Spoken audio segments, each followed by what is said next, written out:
Welcome into Toeing the Line, your opening quick kickoff show for the NFL with your host, Joey Nips.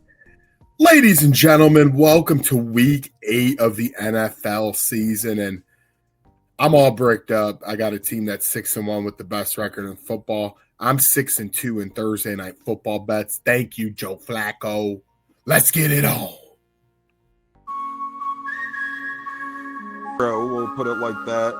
Nice. What's it like? I was actually there in attendance in Cleveland for Cove's first career NFL touchdown, which was awesome. And, Awesome. It was a great game. You could hear me on camera. I was just screaming, "Say it ain't so, Cove! Say it ain't so!" Sadly, from there, the game kind of went off the rails a little. That was the last high moment of that game, but it was a great game. Overtime loss, fun time. Yeah. How was that moment for you? Seeing the first, whether it was on TV, in person, wherever you were, seeing his first NFL touchdown. How was that? Well, dude, I mean, we were at home because it was a away game. We don't travel to a lot of the away games because we can get into that later. But, to watch that and to think I wished I was there live. So to have your video was so cool. And just say, this is so cool. I mean, that was so cool for us. Catching it from Tom Brady, right? Like, he's got the ball yet. I mean, first NFL touchdown means a lot, right? I mean, as a dad, that's just so cool to see. And it was fun to watch. And, it didn't have the outcome we wanted, but still the same. What a memory. What a memory to have, right? So, and honestly, cool. those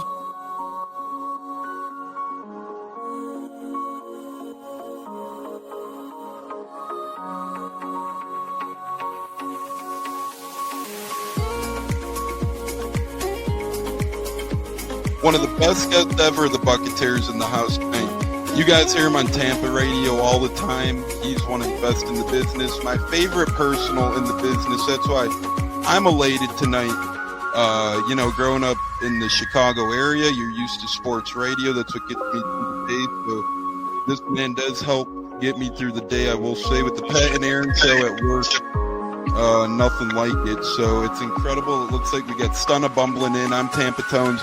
We are joined by lead goon tonight, host of the Pat and Aaron show of WDAE, Pat Donovan.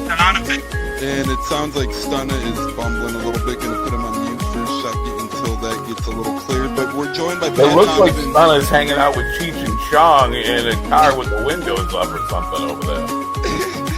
It does look like you got a little... No, my camera's broke. And he was trying to pull me in big time. And then I was like, nothing happened with Indianapolis yet. Like, I really want to give Indy a chance. And then also I talked to Cody Bruton, once he took over Rich McCann, I'm still like, well, look, I was like, y'all just give me the opportunity to explore free agency, see what's going on, and then can I make us do it. All right, everyone, you are tuned into the Buccateers at wide receiver, Kalen Geiger, and we are about to have a great pod. This is the Buccateers. You're tapped in, and here we go. Now back to Joey Nips for Toeing the Line, Week 8 NFL Quick Kickoff Show.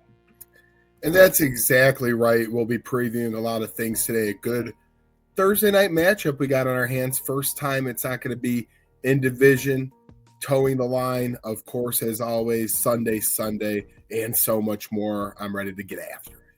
Let's get those quarters out as it's time for the opening coin toss with your host, Joey Nips. Tails never fails, and that's the theme of today. Stop failing, people. For example, we got the Vikings and Chargers. They both failed last week. Minnesota is going to look to be starting Carson Wentz again. They hope to get McCarthy probably back after that, but Chargers, man, my Colts were able to run through them defensively. But offensively, Herbert looked pretty good, and they're at home this week. The line, teetering that 3.5, over under 44.5. So my main bet is going to be Chargers money line because there's no way Mr. Harbaugh lets his team come out of that locker room in that home stadium again and just get washed. They're too good for that. They're coached too well. But I don't think a lot of points are going to be scored. That being said, I think the under is another possibility. So my main bet for this game will be Chargers money line. Spread kind of scares me because you never know what could happen. Brian Flores runs a good defense. Kevin O'Connell, well-coached Vikings team. But the under, Herbert, I know he can be scary offensively, but at the same time, I think this is one of those, if I have to give a score prediction, I'm going to say Chargers 24, Vikings 17. And again, Chargers money line would be my main bet, and my small bet, the under. So a little big and a little small right there for y'all. So this should be an entertaining game. Like I said, feel like every time it's division, Flacco looked 25 years old last week. Aaron Rodgers looked 26. Crazy stuff. Thursday Night Football has been solid. Make sure you tune in. Titans, Texans, Colts, and Jaguars. It's time for your deep dive into the state of the AFC South with Joey Nips. And you know what? We're going to go from the bottom up this time. And the Titans are 1-6 right now. Houston 2-4 after that Monday Night Football game where they came off a bye week. Didn't look too much offensively. Like, I know it's hard to play in Seattle, but they've been almost better on the road, the Seahawks, this year, and Houston kind of laid an egg. C.J. Stroud was throwing too much. Maybe we need to get this guy on the football field. Yeah, that's a little blast from the past photo of myself. There's a reason it was from way back then. And I couldn't do anything close to what these guys are doing now. Of course. Jags 4-3. Man, they're headed to a bye week off a loss. That's never good. And then the Colts, 6-1, best record in football. It's just unreal to see it. So if you break it down, Titans, they're with Coach McCoy now. Tones reminded me the other day that he coached Chargers at one time, which obviously I remember now. But usually you get hot after that game, and New England kind of blasted him. I know Vrabel, it was a revenge game for him. But Titans, after the first quarter, wasn't much there. They released Tyler Lockett. I look for him to be quickly probably picked up by a contender or a team semi-contending. But, man, they go to Indianapolis this week. And if you want to ever say a season, it's a long season. People might probably already put a fork in it. But if you lose twice to Indy, then you can officially put the fork in them, as that would be way too much to overcome, as Indy would then be 7-1, who we'll talk about now since we just did, and Titans 1-7. Colts, I would have never thought, not even me, 6-1. I probably would have had them at about 4-3 right now, at best 5-2, but I probably would have done 4-3.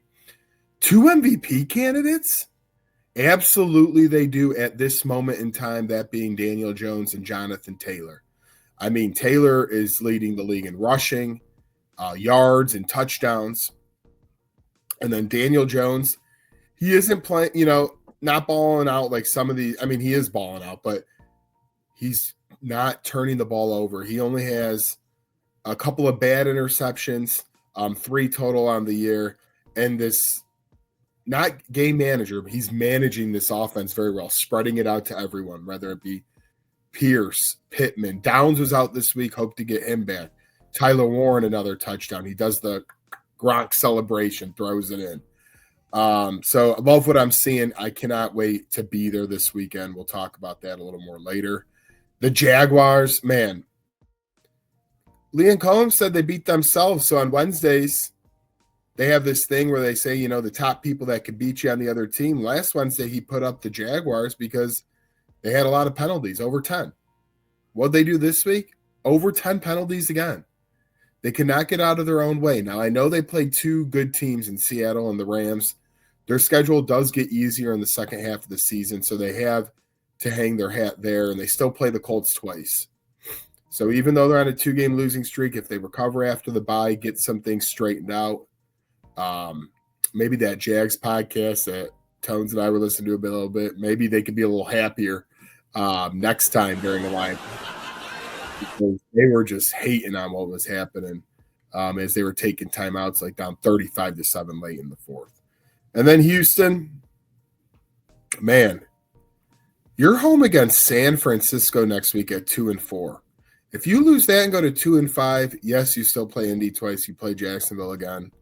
Long season, as I mentioned. But if you fall to 2-5, and let's say the Colts get to 7-1, oof, man, division can start to get away from you quickly. So, Colts, my team right now, I'm riding or dying. Not even in the AFC South just, but the whole NFL. We'll see what happens. Must win for Houston this week. That's your state. And must win for Houston and Tennessee. I'm going to throw Tennessee in there. That's your state of the AFC South. Time to get those toes on the line with an ode to Coach Gregg Schiano with Joey Nips. You know what? Taking one sock off. Because the last time we came here, we talked about the J. We don't even get to the second letter now. What a disgrace in New York. You haven't even had anything really go. I mean, their owner is saying dumb things. Their quarterback play is not good. Defense, he actually kind of hangs in there a little bit, but you're home against Carolina. You had that Denver game last week. You had so many chances, and you're the only team that still sits here winless. It's just very sad shit. And I don't know how I would never want to see a one and done scenario. I think Aaron Gunn's a good guy. I think he gets the X's and O's clearly. I mean, he was a player and he's a great assistant with Detroit, but something's not clicking there, and maybe that's just Jets jetting, and that's sadly all we can see. But toeing the line for this week, I got another person in that division, Coach Mike McDaniel. Oh, my goodness. Not only did you look like an 18-year-old standing in the rain waiting for the pace bus the other day at Cleveland, the entire game with how you were looking, your team just looked like dog. I mean, Tua is throwing picks. You're not stopping the Cleveland Browns enough to stay in the game. Just a total disaster. Obviously, Tyreek Hill's done for the season. But it's just not working there anymore. I don't know what's going on, but I think your time's up and someone else's time is now. And maybe over the next couple of weeks that happens if it gets worse. I don't know. I'm not fully, of course, in the Miami circles like a few other teams I stay really close to, but you're towing the line of get your ass out. And then the Raiders. Man, I saw you a couple weeks ago when you got blown up by my Colts, but then you go to KC, where Antonio Pierce always had the boys ready to play. And Geno Smith, I'm mostly looking at you. Everyone that used to talk about you as that guy that, he needed that next break. I get it. The Jets won't do you any good.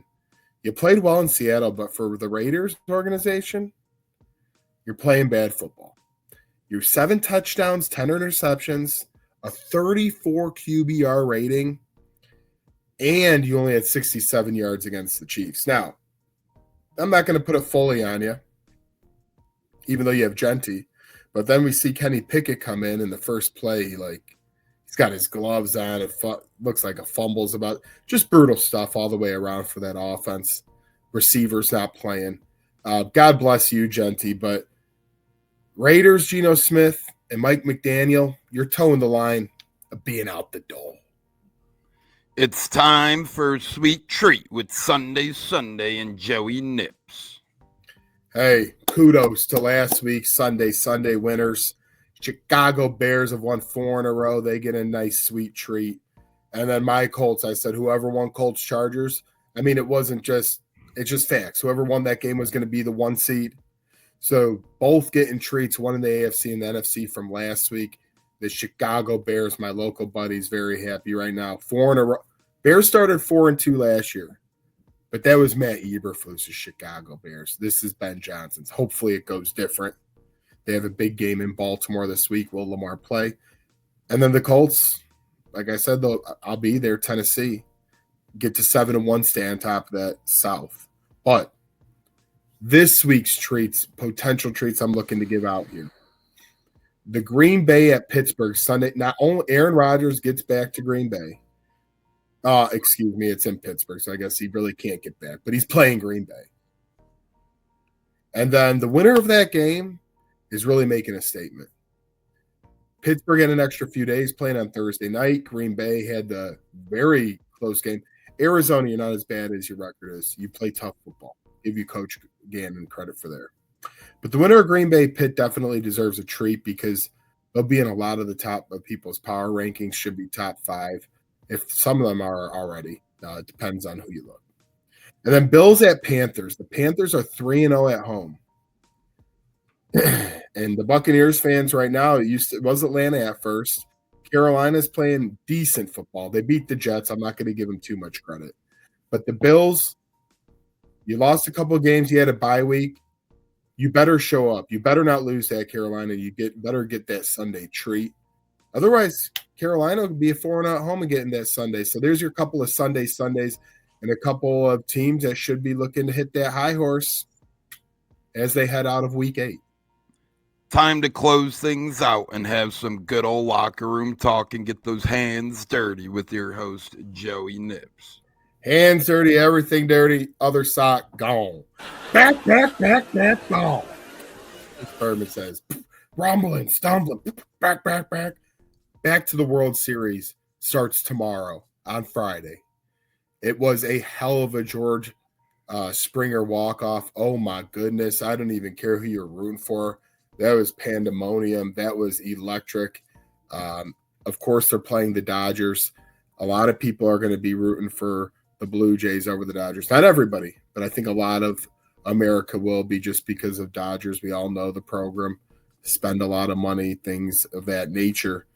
I mean, how could you say too much bad when you have Shohei Ohtani hitting 3 bombs and pitching, 6-7 innings or whatever he had going last time. But I hope it's an epic matchup. You always want to see a good World Series. Baseball playoffs are awesome. Outside of that, I already brought up the NBA and NHL. I'm not going to hit too much on it. We're in full swing in the NHL. Like I said, I'll be in Indy this weekend. I'm excited to see my place again, Lucas Oil Stadium. And then look for you fantasy football owners. You're at a point in the season where you pretty much know what your team is. I suggest if you need to make a move, do it now. Running backs are hard to come by. So I'm not saying always overpay, but if you're short on the running back game, maybe, make a nice little package with a receiver and a quarterback, a tight end and a backup running back. But make your move now. Don't wait till the deadline. You kind of know what your team is. We're 7 weeks into this thing. Unless you have a lot of injuries and you hope for that to recover you, that's fine. But make your move now. Don't wait to be that sucker. And that's week 8. Everyone, God bless. Enjoy everything. Have a very, very blessed weekend. And I'll see you next week on Toe in the Line. Bro, we'll put it like that. Nice. What's it like? I was actually there in attendance in Cleveland for Coe's first career NFL touchdown, which was awesome. And, Awesome. It was a great game. You could hear me on camera. I was just screaming, "Say it ain't so, Coe! Say it ain't so!" Sadly, from there, the game kind of went off the rails a little. That was the last high moment of that game, but it was a great game. Overtime loss, fun time. Yeah. How was that moment for you? Seeing the first, whether it was on TV, in person, wherever you were, seeing his first NFL touchdown. How was that? Well, dude, I mean, we were at home because it was a away game. We don't travel to a lot of the away games because we can get into that later. But, to watch that and to think I wished I was there live. So to have your video was so cool. And just that, hey, this is so cool. I mean, that was so cool for us. Catching it from Tom Brady, right? Like, he's got the ball yet. First NFL touchdown means a lot, right? I mean, as a dad, that's so cool to see. And it was fun to watch. And, yeah, it didn't have the outcome we wanted, but still the same. What a memory! What a memory to have, right? So, and honestly, cool. those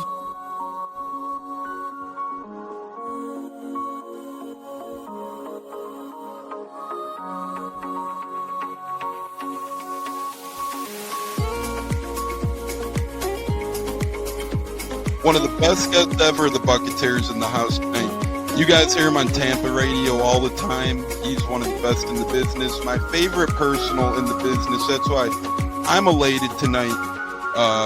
Growing up in the Chicago area, you're used to sports radio. That's what gets me through the day. So this man does help get me through the day, I will say, with the Pat and Aaron show at work. Nothing like it. So it's incredible. It looks like we got Stunna bumbling in. I'm Tampa Tones. We are joined by lead goon tonight, host of the Pat and Aaron show of WDAE, Pat Donovan. And it sounds like Stunna is bumbling a little bit. Going to put him on mute for a second until that gets a little cleared. But we're joined by Pat It looks like Donovan. Stunna's hanging out with Cheech and Chong in a car with the windows up or something over there. It does look like we got a little. No, my camera's broke. And he was trying to pull me in big time. And then I was like, nothing's happened with Indianapolis yet. Like, I really want to give Indy a chance. And then also I talked to Cody Gruden, once he took over Richmond Camden, still like, but look, I was like, y'all just give me the opportunity to explore free agency, see what's going on, and then can I make it do it. All right, everyone, you are tuned into the Buccateers of wide receiver Kalen Geiger, and we are about to have a great pod. This is the Buccateers. You're tapped in, and here we go.